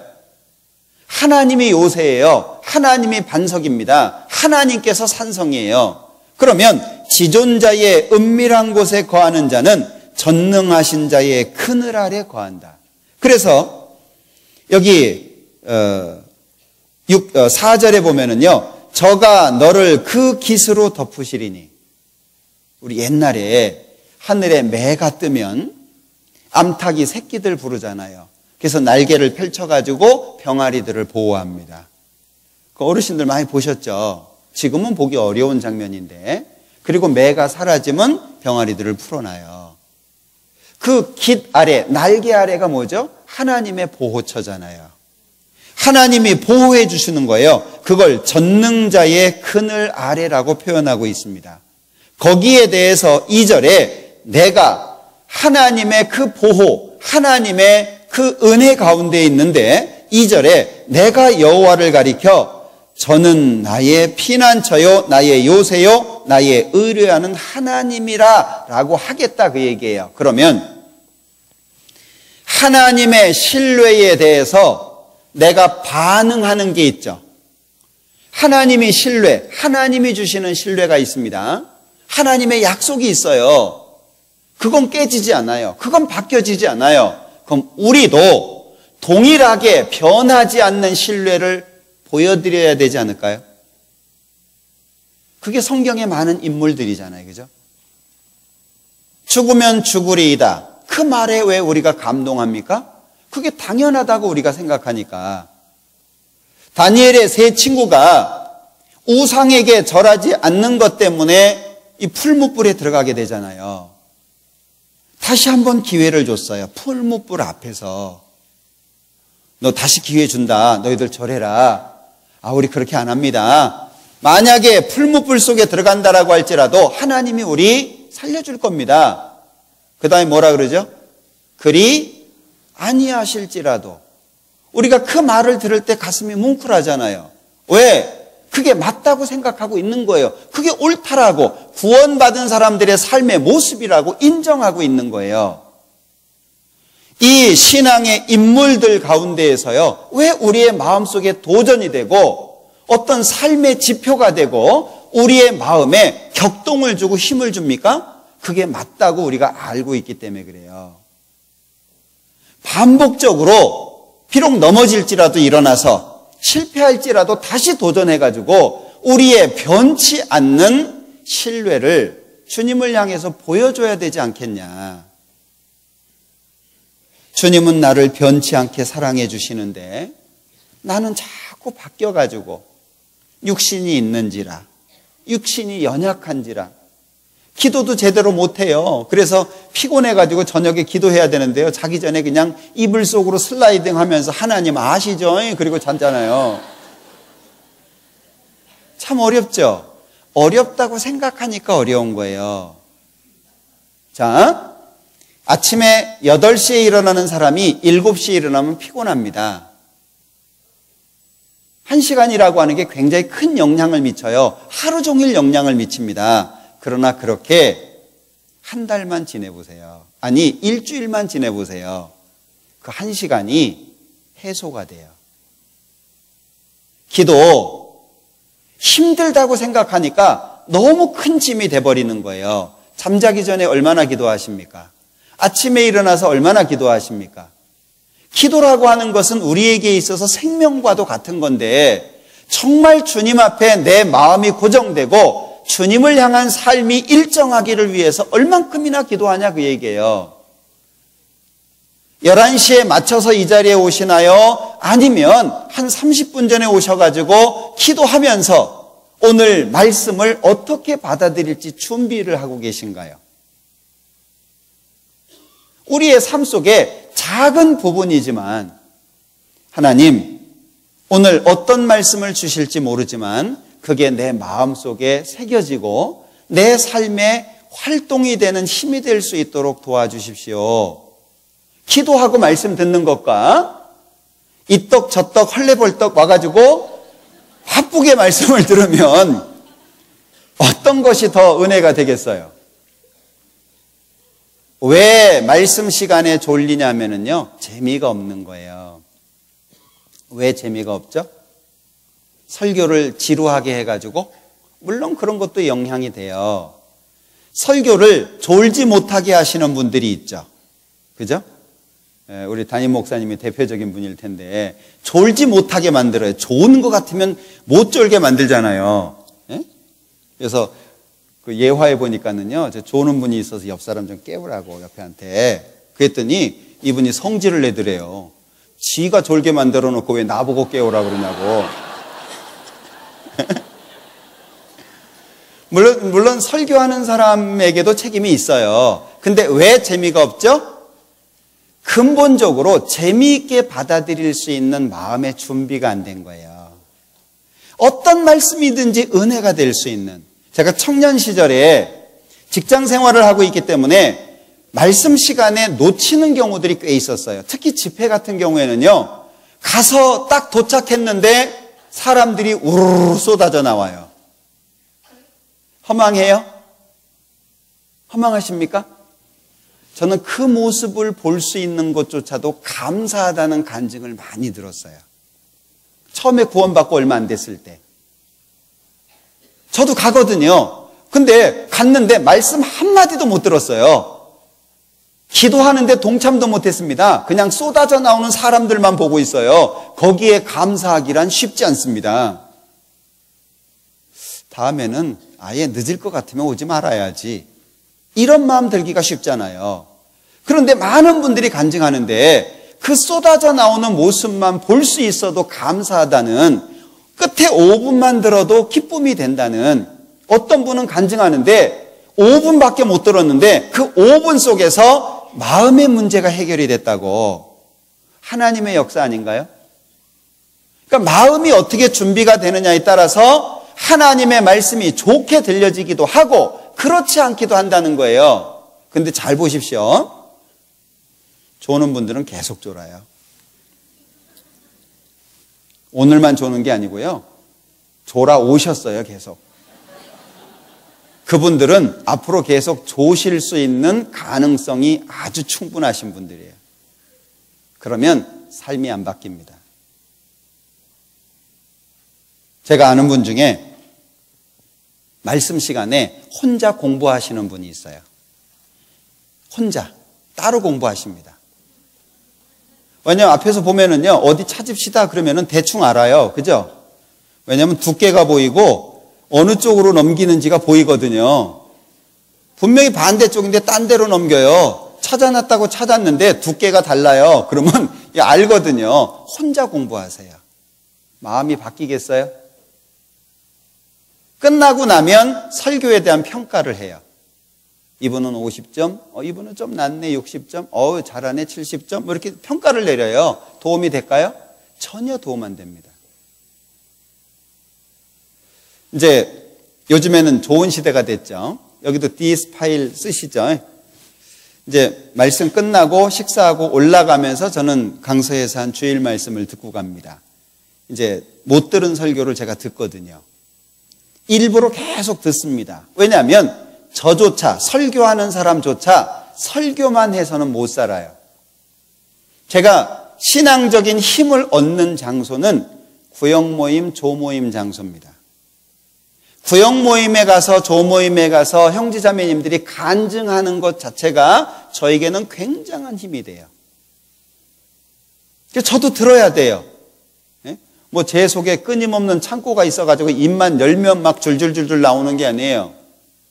죄송한 말씀이지만 오늘 설교 이 본문 준비하는데요, 3번째 바꾼 거예요. 원래 딴 거 준비했어요. 딴 거 준비했는데 고민하다 보니까 자꾸 이렇게 걸려요. 그래서 또 준비했어요. 두 번째 거. 그거 하려고 준비를 했는데 또 걸려요. 예, 그래서 어제 밤에 끝난 거예요. 이건 설교 준비하다 보니까 그러더라니까요. 다 준비해놨는데 뭐가 이렇게 뭔지는 몰라요. 근데 마음에 자꾸 이렇게 안 맞는 것들이 생겨요. 그럼 따로 준비해요. 시간은 없는데. 시간이 없어서 그냥 이거 설교하지. 그래도요 자꾸 불편해요, 마음이. 언젠가는요 아침 7시에 끝났어요, 설교가. 준비가. 기도를 해도 뭐가 안 나와요. 뭘 얘기해야 될지 모르겠어요. 들으시는 분들은 그냥 아무거나 해도 되는 것처럼 보이실지 모르겠습니다. 준비가 안 되는 거예요. 일주일 내내 기도했는데 하나님한테 막 따지죠. 하나님 어떻게 하냐고. 말하라고 세워놨으면 말할 수 있게 뭘 줘야 될 거 아니냐고. 진짜 그럴 때가 많습니다. 밤새 준비를 했는데 준비가 안 됐어요. 아침에 설교해야 되는데 주일날 아침이었거든요. 그냥 막 기도하는데 한 2시간 정도, 한 5시부터 7시 정도까지 2시간 준비했어요. 그 이제 설교한 적이 있습니다. 또 이제 준비가 되기 시작하면은요, 또 쫙 돼요.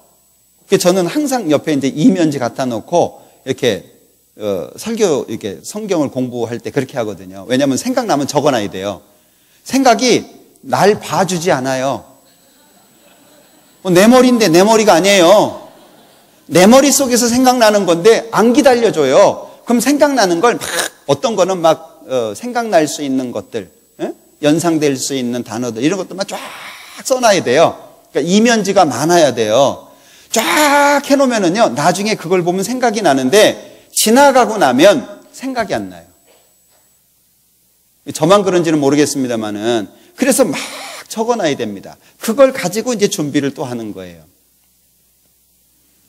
누구든 말씀 안 듣고서는 신앙생활 못 합니다. 누구든 순종 안 하면 신앙생활 안 됩니다. 다 마찬가지예요. 그러니까 예수님께서 왜 하필이면 지금 잡은 생선을 가지고 오라고 하시냐. 주님이 요구하신 거잖아요. 주님은 우리의 헌신을 요구합니다. 주님은 우리의 순종을 요구합니다. 주님께서 무조건 다 주시는 것이 아니라 우리 편에서 뭔가를 하기를 주님이 요구하세요. 근데 우리 편에서 하는 것이 없으면 이 진정한 교제가 안 됩니다. 그러면 내 마음부터 안 바뀌어요. 마음이 환하게 바뀌어져 가지고 기쁜 마음이 되고 즐거운 마음이 되고 어떤 일 속에서도 행복한 마음이 되고, 그래야 누군가 나에게 문제를 주어도 좋은 마음으로 대처할 수 있지 않겠어요? 내 마음의 문제거든요. 내 마음이 어두워져 버리면 누군가가 나에게 문제가 되면은요, 원수처럼 대할 수밖에 없는 거예요. 제가 이 요한복음 21장을 한참을 고민해 봤거든요. 왜 하필이면 지금 잡은 생선을 가지고 오라고 했을까? 몇 가지 고민을 하는 중에 21장 15절에 보면 조반 먹은 후에가 강조돼 있어요. 베드로한테 3번 묻거든요. 이 사람들보다 나를 더 사랑하냐? 3번 물어요. 그리고 다시금 사명을 부여해 주십니다. 이걸 보면서 교제를 통해서 회복이 되는 거예요. 우리가 신앙적으로 어려움을 겪을 때 언제 회복이 됩니까? 교제 안에 있을 때 회복이 되는 거예요. 세상에 나가서 마음대로 살 때가 아니라 교제 안에 있을 때 회복이 되는 거예요. 왜? 베드로는 예수님을 3번 부인했어요. 그 제자들 앞에서 베드로에게 묻는 거예요. 정말 이 사람들보다 나 더 사랑하냐? 3번을 동일하게 물으셨어요. 넘어진 자리에서 세워지는 자리로 옮겨지고 있잖아요. 그러니까 교제 안에서 이 만찬이 끝나고 나서 주어지는 거거든요. 교제 안에서 회복이 됩니다. 우리 가운데 쓸모없는 사람 아무도 없어요. 우리 가운데 괜히 구원받은 사람 아무도 없습니다. 지금 교회 잘 나오지 못하는 사람도, 지금 신앙생활을 잘 못하는 사람도 쓸모없어서 그런 게 아니에요. 주님이 교제 안에서 회복하셔요. 그러면 우리에게는 교제라고 하는 것이 생명이잖아요. 교제라고 하는 걸 떠나서 살 수는 없는 거잖아요. 내 마음속에 가치를 그렇게 두라는 거예요. 두 번째는 15절부터 사명을 주신 것을 보면서 교제를 통해서 교회 안에서 일꾼이 세워지죠. 특히 우리 교회 같은 경우는 어떻게 해요? 교회 안에서 일꾼들이 만들어지잖아요. 앞서간 사람들을 따라다니고 그리고 앞에 있는 사람들이 하는 것을 보면서 일꾼들이 만들어져요. 지금 전 세계 700여 곳, 얼마나 많은 곳에 복음이 전해지고 있고 수많은 선교사님들이 나가 계시잖아요.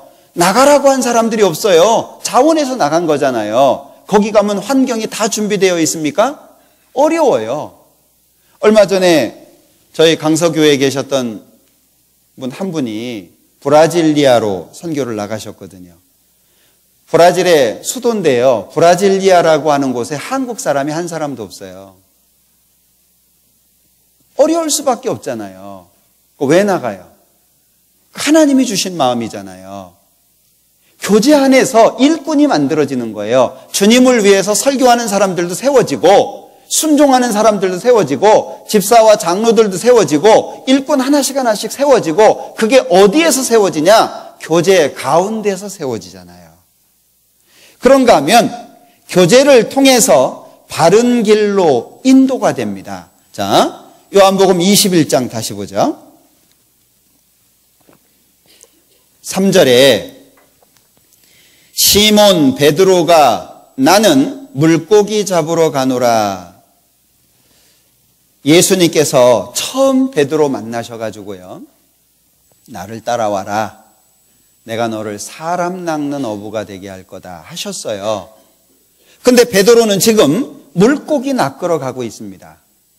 이 베드로는 뭐 해야 될 사람이죠? 사람을 낚아야 될 사람이에요.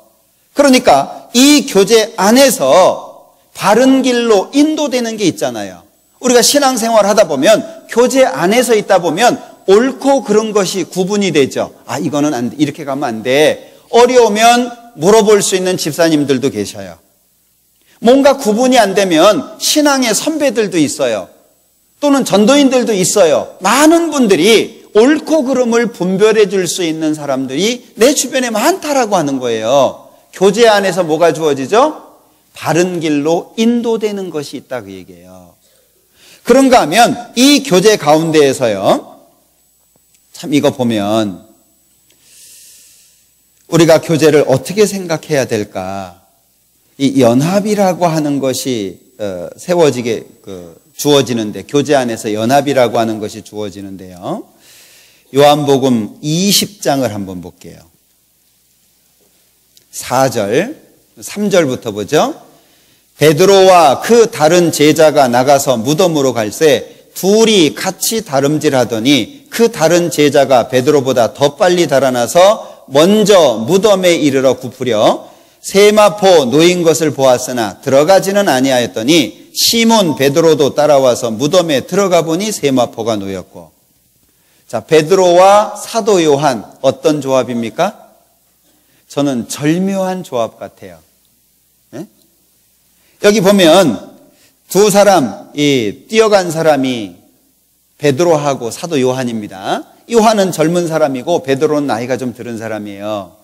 그런데 성격이 잘 나타나죠. 요한이 먼저 뛰어갔어요. 그런데 굽으려 가지고요. 무덤 안을 들여다보기는 했지만 들어가진 않았어요.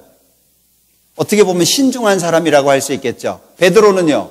늦게 왔어요. 근데 구경하고 자시고 없어요. 그냥 들어가는 거예요. 성격적인 모습이 잘 드러나 있죠. 자, 21장 7절입니다. 예수의 사랑하시는 그 제자가 베드로에게 이르되 주시라 하니 시몬 베드로가 벗고 있다가 주라 하는 말을 듣고 겉옷을 들은 후에 바다로 뛰어내리더라. 먼저 알아본 게 누구죠? 요한입니다. 요한. 예수님인 것을 먼저 알아본 것은 요한이에요. 근데 주시다라는 얘기를 듣고 바다에 뛰어든 게 누구예요? 베드로예요, 베드로. 예?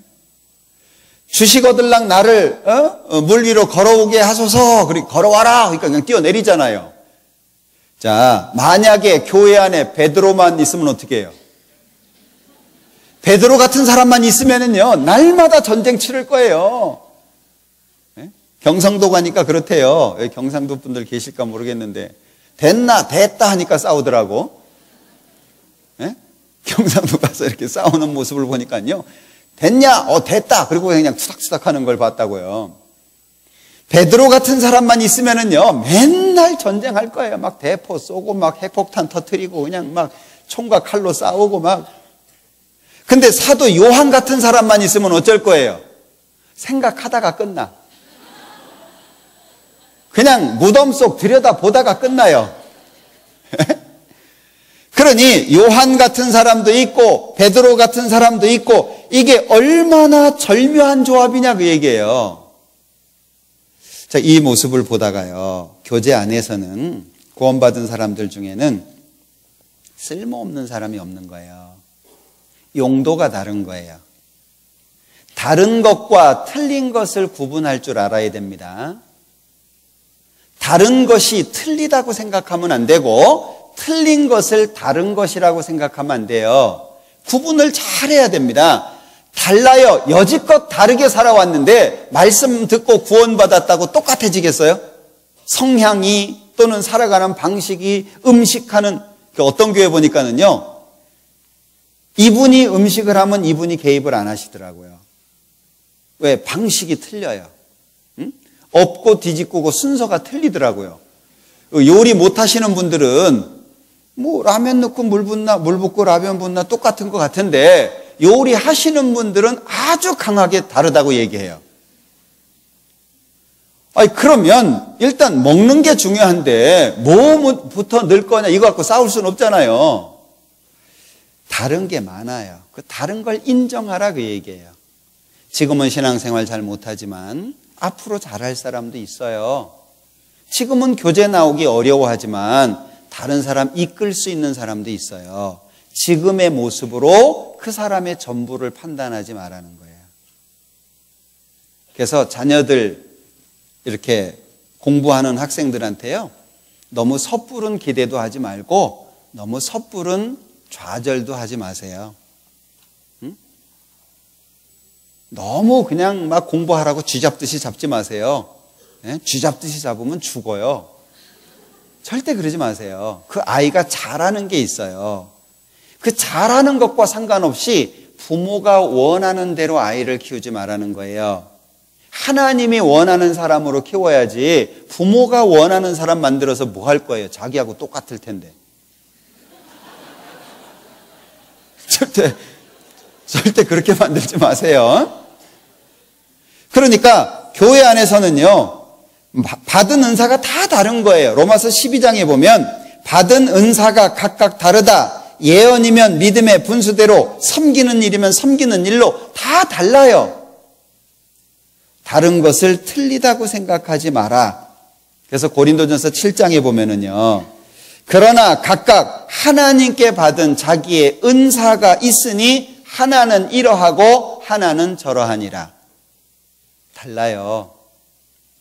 이 교제 안에서는요, 뭐가 있나 했더니 연합이 있더라고요. 교제 안에 연합이 없으면 안 됩니다. 그래서 이 교제 안에서요, 개인적으로 능력이 얼만큼이나 있냐 이건 중요하지 않습니다. 교제 안에서, 이 교회 안에서는 하나가 되는 게 중요해요. 결혼식 할 때 남자가 부모를 떠나서 그 아내와 합하여 한 몸을 이룬다. 둘인데 어떻게 하나가 돼요? 어떻게 결혼하신 분들 둘로 사세요? 하나로 사세요? 처음에는 하나였던 것 같은데 살다 보니까 둘이 확실하죠? 살면 살수록 둘이에요. 그죠? 왜요?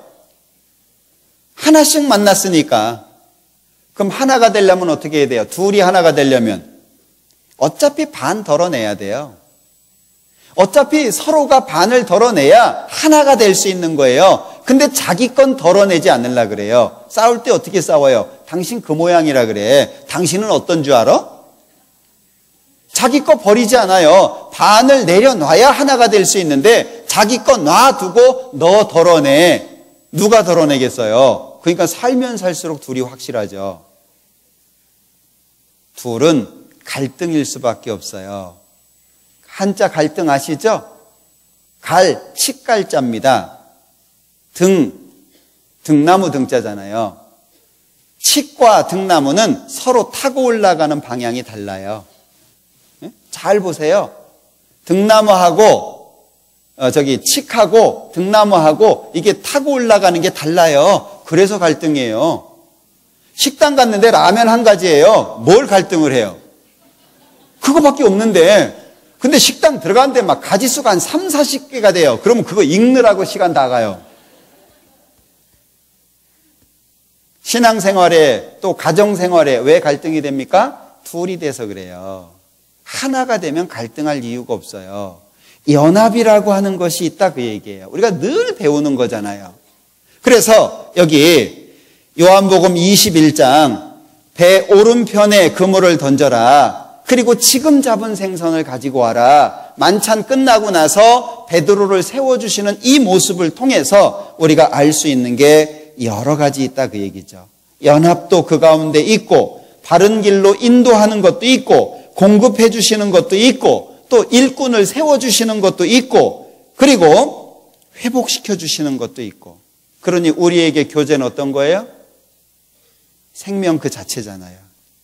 교제를 등한시하면서 우리가 살 수 있을까요? 새는 하늘에서만 자유롭습니다.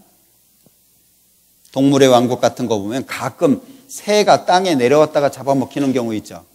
새는 하늘에서만 자유로운 거예요. 물고기는 물 속에서만 자유로운 겁니다. 그리스도인은 교회와 교제 가운데에서만 자유로운 거예요. 그게 우리잖아요. 그러니 내 옆에 있는 사람이 얼마나 소중해요. 나와 함께하고 있는 구역 식구들이 얼마나 소중합니까? 나와 함께하고 있는 조식구들, 청년회, 학생회 얼마나 중요합니까? 옆 사람 봐봐요. 소중한가요? 깜짝 놀라시는 분 안 계시죠? 예, 옆에 계신 분 이렇게 손 지그시 잡아주시면서요. 형제님이 계셔서, 자매님이 계셔서 감사합니다. 하시라고 얘기 안 했는데도 잘하시네요. 그렇게 살면 좋겠어요. 우리 전주교회가 전국 교회에 본을 보여주는 위치에 있다는 거 아시죠? 전국 교회 그러면 그 중에 대표하는 교회 중에 전주교회가 들어가잖아요.